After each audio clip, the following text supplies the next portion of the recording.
سامعین و ناظرین، انفیکشن کنٹرول سوسائٹی آپ کی بہتر صحت کے لیے، آپ کو بیماریوں سے اور پریشانیوں سے بچانے کے لیے مختلف ویڈیوز کے سلسلے کو جاری کیے ہوئے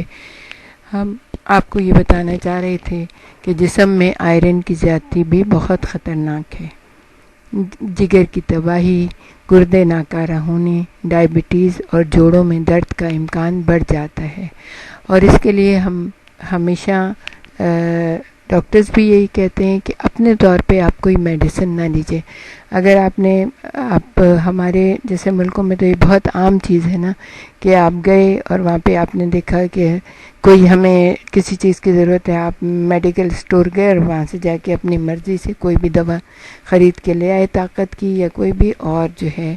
آپ نے اس کو استعمال کرنا شروع کر دیا، لیکن آپ کو یہ احساس بہت دیر کے بعد ہوتا ہے کہ یہ جو چیز ہے ہمارے لیے بجائے بہتری کرنے کے ہمارے جسم میں اور زیادہ خرابی پیدا کر رہی ہوتی ہے۔ اور یہ بھی اویئرنیس بہت کم لوگوں کو ہوتی ہے، بلکہ وہ کھاتے رہتے ہیں اور اس کے بعد جب جسم بالکل ناکارہ ہو جاتا ہے تب جو ہے ان کو یہ پتہ چلتا ہے کہ ہوا کیا آخر۔ تو مانچسٹر کی رہائشی سوزی میکن کا خیال تھا کہ وہ اپنے شوہر کی خدمت کر رہی ہے، لیکن در حقیقت وہ نادانستگی میں اپنے شوہر کو تاخیر سے اثر کرنے والا زہر یعنی سلو پوائزن کے ذریعے موت سے قریب تر کر رہی تھی۔ یہ ایک ریسرچ آئی کہ جس کے اندر ایک رپورٹ تھی کہ 51 سالہ سوزی نے بتایا کہ یہ 4 سال پہلے کی بات ہے، میں کئی مہینوں سے دیکھ رہی تھی کہ گراہم کام سے بہت تھکے ہارے گھر آتے اور صوفے پر تھوڑی دیر بیٹھنے کے بعد ہی گہری نیند میں چلے جاتے تھے۔ میں نے ایک مقامی فارماسسٹ کو اپنے شوہر کی حالت بتائی اور اس نے ایک آئرن ٹونک اور ایک ملٹی وائٹامن کی گولی تجویز کی جس میں وائٹامن سی کی کافی مقدار تھی تاکہ جسم میں آئرن جذب ہو سکے، لیکن اس سے کوئی فرق نہیں پڑا۔ اس کے باوجود میرے شوہر یہ سپلیمنٹ استعمال کرتے رہے۔ 1 سال بعد جب مجھ پر یہ منکشف ہوا کہ ان دواؤں سے ان کی حالت اور خراب ہو رہی ہے، اور اگر وہ انہیں استعمال کرتے رہے تو نہ صرف ان کا جگر تباہ ہو سکتا تھا بلکہ گردے بھی ناکارہ ہو سکتے تھے، تو میں خوف سے لرز اٹھی۔ بعد میں پتہ چلا کہ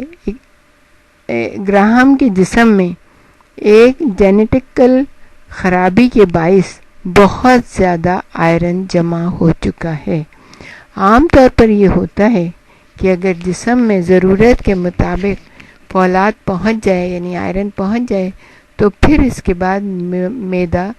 آئرن کو جذب کرنا چھوڑ دیتا ہے، لیکن ایک ناقص جین C2A2Y کے باعث گراہم کا جسم غذاؤں کے ذریعے پہنچنے والی آئرن کی مقدار کو کنٹرول نہ کر سکا۔